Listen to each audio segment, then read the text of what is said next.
Assalamualaikum warahmatullahi wabarakatuh. Halo geng, jumpa lagi ya bersama Michan di channel Kisah Misteri. Kali ini Michan akan membawakan kisah misteri yang berjudul Diundang ke Pernikahan Jin, gengs. Kalian penasaran kan bagaimana ceritanya? Kok bisa diundang ke pernikahan jin? Cerita ini ditulis oleh Bian Sabil, dan jika kalian ingin membacanya sendiri, bisa langsung kok kunjungi tweet beliau ya di @bian_sabil1. Dan link akan selalu Michan sediakan di kolom deskripsi ya gengs. Oke, daripada lama-lama langsung saja ya, kita masuk ke ceritanya. Diundang ke pernikahan jin. Pada waktu itu, tahun 2017, di mana saya belum masuk kuliah dan betah di Jepara. Di bulan September, Bahuti sudah meninggal tahun lalu, jadi tinggal kita berempat yang di rumah.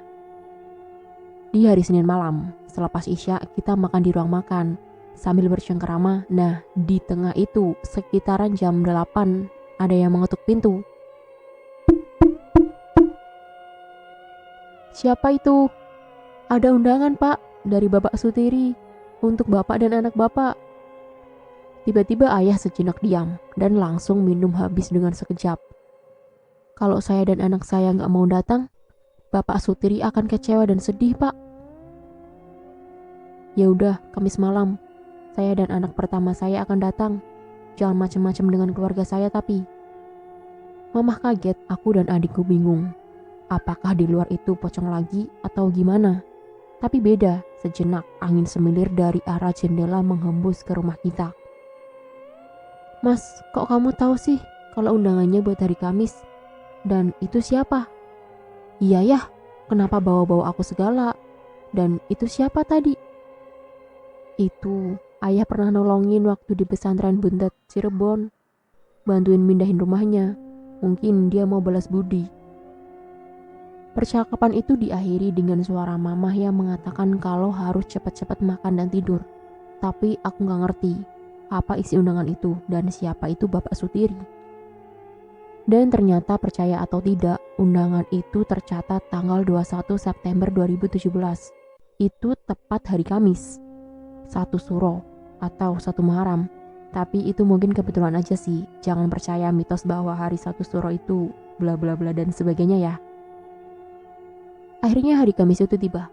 Sore-sore aku mandi dong, pakai batik, sepatu hitam polos yang sama dengan ayahku. Begitupun dengan ayahku yang tengah mempersiapkan motor untuk kita berdua jalan ke pernikahan. Di situ tidak ada nama tulisan mempelai dan keluarganya. Ya, undangan waktu Senin malam ditinggal di depan pintu, berbentuk biasa di depan pintu, malah amplop. Tapi di ujung sudutnya ada warna hijau, bercak-bercak. Dan ada bekas jari yang sengaja ditempelkan di amplop itu. Yah, kita mau kondangan kemana toh? Di daerah Kudus, Mas. Kamu pakai helm ya? Lah, deket mbah yang di Kudus dong. Mampir nanti ya. Enggak, Mas. Kita jauh kok di daerah lereng Rahtawu, deket Gunung Muria Kudus. Dek, apa-apaan ini? Kita malam-malam ke sana. Ada yang nggak tahu apa itu daerah Rahtawu, Gunung Muria Kudus? Searching aja. Disitulah undangan itu bertempat dan kita harus ke sana habis maghrib agar tidak kemalaman. Akhirnya kita pamitan sama mama dan adik dan meluncur ke daerah Rahtawu cuy. Aku emang suka dengan hal-hal yang berbau undangan, baik itu ke pernikahan atau sunatan, bahkan akikohan. Jadi ya sangat tertarik dan itu pertama kalinya saya diundang pakai nama saya sendiri. Rumahku di Krian Jepara. Ke Rahtawu membutuhkan waktu sekitar 45 menitan. Tapi ayah mepetin berangkatnya jam 5-an biar sampai sana makan. Makan apaan malah ketemu gituan, gak mood makan kita. Akhirnya kita naik motor metik waktu itu, 20 menitan kita udah sampai Kudus. Dan akhirnya kita pergi menuju ke atas, ke daerah Rahtawu Kudus. Tapi pas masuk ke daerah lereng, motor ayah berasa berat sekali. Namanya juga metik kan, kalau ngegas terus keberatan pasti akan ngeden dan seakan ada yang nahan. Lama banget kita nyampe, padahal masuk ke daerah Rahtawunya aja belum masuk. Jam 6 kurang kita masih berada di bawah dan belum di lereng. Aku ngeliat ayah dari spion motor. Ayah sedang membaca surat Al-Kahfi dan itu sangat berkeringat sambil terus melihat tengok kanan dan kiri. Ayah, kenapa? Kok motornya berat gini? Apa gara-gara Mbak Kunti yang mengikuti aku? Aku mulai curiga. Enggak mas, ini yang nahan kita sebenarnya kakek-kakek. Itu disuruh Pak Sutiri suruh jagain kita berdua sampai ke rumah dengan selamat. Tapi kenapa malah gini ya? Apa sih ya? Malah ketawa. Aku serius ini. Sampai gerbang selamat datang Rahtawu, kita berhenti. Azan mari bergumandang. Kita mampir dong ke musola sebelum gerbang selamat datang. Dan kita sholat. Mas, kakeknya itu kan Islam. Itu jin Islam mas. Dia juga ikut sholat. Itu dia di belakangmu. Apaan sih ya? Emang dia mau sholat seperti kita? Lagian dia menghambat kita sampai malam dan belum nyampe. Gimana kita kesananya kalau berat gini mulu? Nanti ayah jelasin ya nak, kenapa ada jin yang Islam dan ada yang enggak. Yang mengganggu kita itu sebenarnya jin yang dirasuki setan untuk menghambat kita untuk beribadah. Nanti ayah jelasin. Ya udah, kita sholat maghrib tuh. Setelah sholat maghrib, kita cus lagi. Sepi sekali, jarang ada lampu di Rahtawu ini. Sinyal pun silang semua. Motor masih berat dan ayah masih melantunkan surat Al-Kahfi. Aku hanya bisa beristighfar. Ya Allah, kondangan ke orang gini amat. Udah jauh, gelap, gak ada sinyal pula.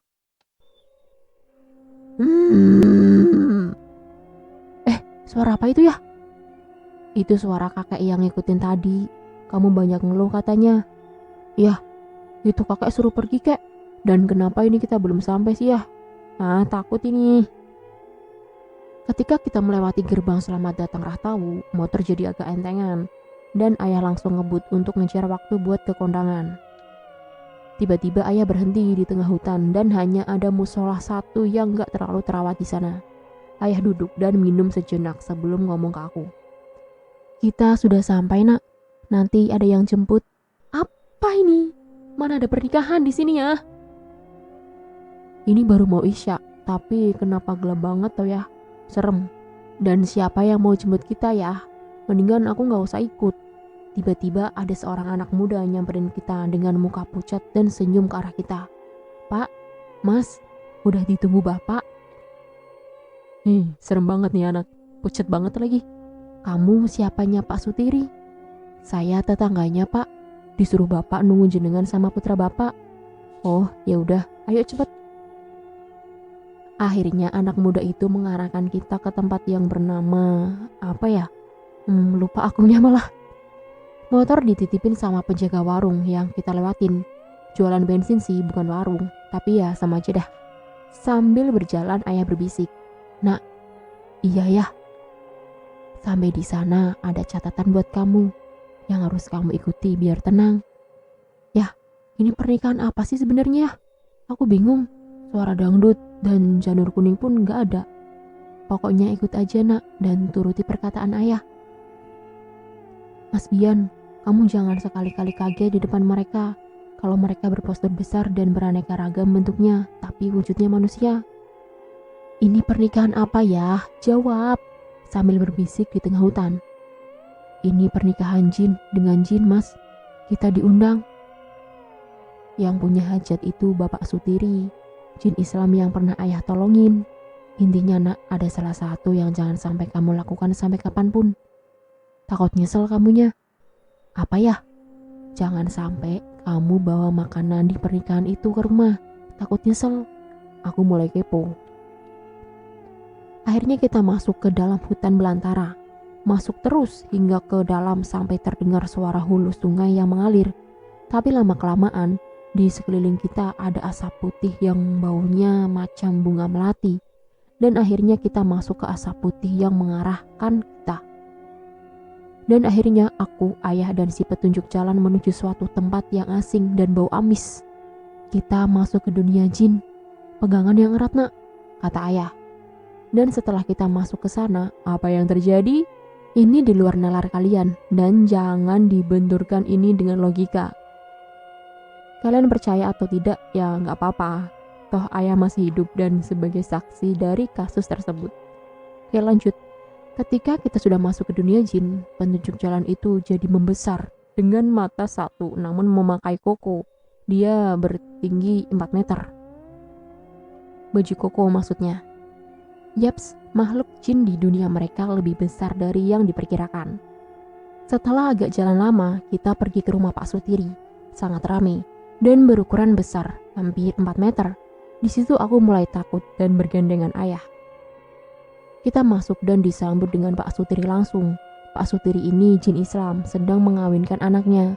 Mereka beragam, ada yang bertanduk, ada yang bermata 1 dan 3, dan malah saya kaget, itu mereka jin Islam. Dia berbicara dengan bahasa yang gak aku mengerti, namun ayah mengerti dan bisa menjawab. Akhirnya kita disuruh makan dulu sebelum salaman ke mempelai. Bentuk mempelainya hampir seperti manusia, hanya saja mereka lebih besar, 3-4 meteran. Akhirnya kita makan bertiga dengan Pak Sutiri. Namun yang aneh, kenapa ayah gak mau makan? Hanya minum yang ia suka, yaitu air awa. Aku? Dengan lahapnya aku makan. Ada soto kudus, siomay, ikan, dan roti coklat yang enak sekali. Kenapa ayah gak mau makan? Ternyata ada alasannya. Aku masih sibuk makan, dan aku akhirnya ditinggal sama ayah dan Pak Sutiri untuk bersalaman. Asem. Padahal mempelainya cewek, cakep banget. Para bangsa jin ini orangnya cuek semua. Tinggi, besar, kekuatan, dan lain-lain. Namun emang besar banget. Aku keinget adik dan mama di rumah. HP tiba-tiba mati, gak jelas kenapa. Dangdut organ tunggal masih terdengar. Jin juga pada bergoyang. Waktu itu aku masukin kue coklat banyak ke kantong buat mama dan adik. Tapi ini jadi fatal sih. Aku akhirnya dipanggil ayah untuk pamit ke mempelai yang besar dan tinggi banget.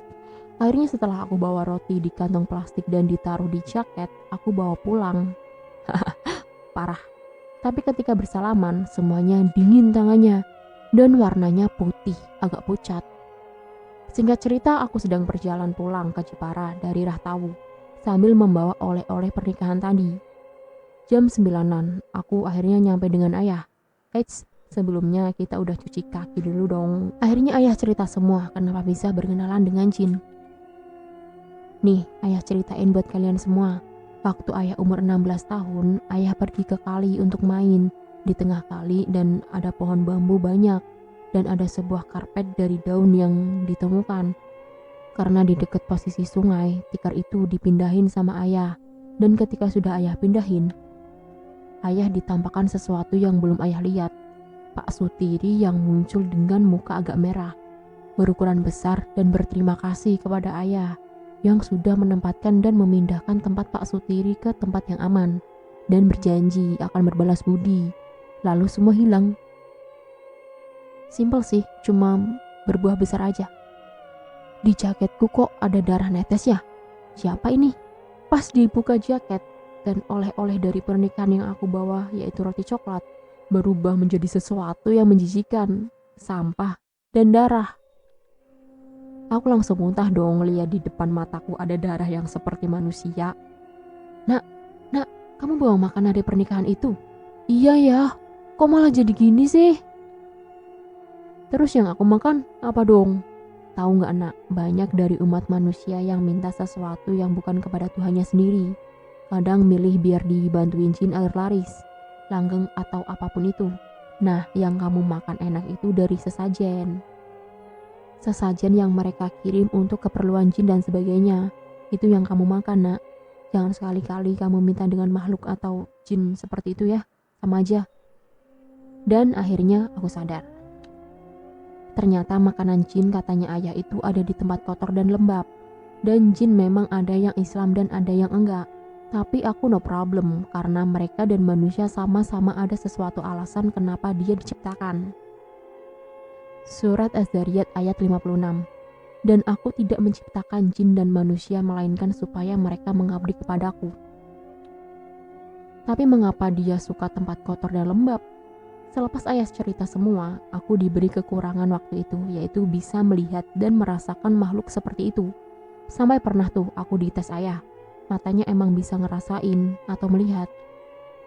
Mas, coba lihat tempat sampah di pojok rumah itu, kotor belum dibuang, cepet buang.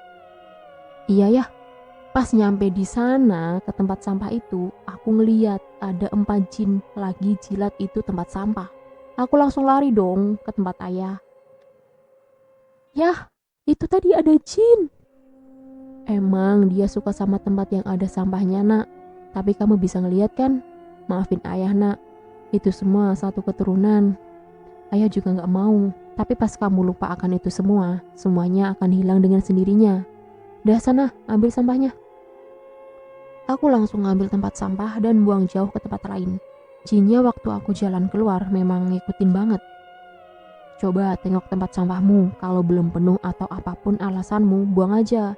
Jangan sampai menumpuk pembalut juga ya di sampah, itu bahaya juga. Dah gitu aja kawan-kawan ceritanya. Sampai sekarang aku emang orangnya sensitif dengan sampah. Sedikit apapun itu pasti aku buang, karena trauma. Kadang aku main ke kosan temen, tapi karena auranya berat dan kuat, pasti aku gak bisa. Rata-rata perlakuan negatif seperti minum, mabok, judi itu justru memancing mereka. Dan selesai. Sekian dan itulah akhir dari cerita Mas Bian yang diundang ke pernikahan jin. Seru gak nih gengs ceritanya? Pasti seru kan? Oke, di sini Michan cuma mau mengingatkan ya. Ternyata jin pun ada yang Islam gengs. Seperti dalam cerita Mas Bian ini. Akhir kata Michan ucapkan terima kasih ya gengs untuk kalian yang sudah menonton video kali ini. Dan tak lupa nih Michan ingatkan ya untuk tekan tombol like, komen, share, dan subscribe ya gengs demi perkembangan channel Michan. Dan tekan juga nih lonceng untuk mengaktifkan notifikasi cerita yang selanjutnya. Dan jangan lupa juga ya coret-coret di kolom komentar apabila ada kata ataupun kalimat yang kurang tepat. Dan apabila dalam cerita ini terdapat nama, tokoh, ataupun karakter yang sama, itu hanya kebetulan semata ya gengs. Bye-bye, see you. Wassalamualaikum warahmatullahi wabarakatuh.